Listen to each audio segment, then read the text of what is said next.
Arot Rosho.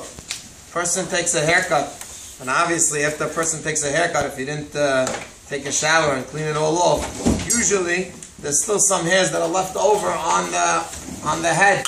So in such a case, he says, better to make sure you clean off the place of the tefillin in order that they shouldn't be considered hatitza.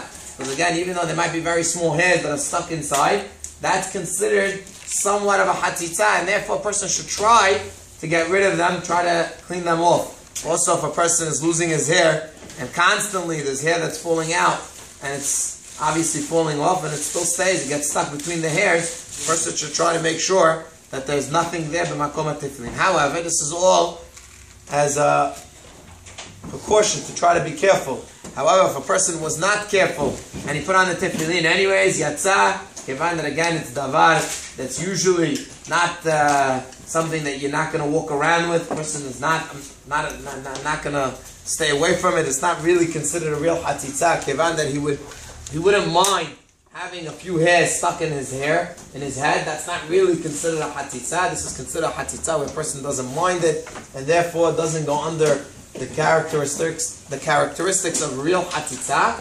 And therefore, if a person left it and put on his tefillin anyways, yatsa. However, there are certain hatitzot where a person definitely would mind, where it would be considered something that would affect the tefillin, and that would be like, let's say a person broke his hand and he has a cast on his hand. So in such a case, that would be a real hatitza. Cast on his hand would be a real hatitza, and if it covered the entire place of the tefillin, in that case, a person would put it on tefillin.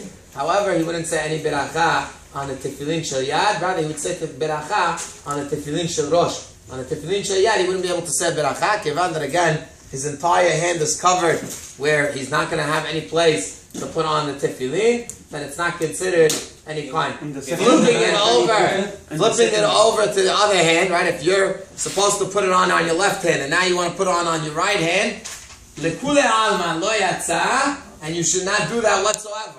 According to everybody, lo yatzat to do that. So you can't flip if you're supposed to put it on the left hand, and now you got a cast on your hand. You want to flip to the right hand, lo yatzat, you can't do that.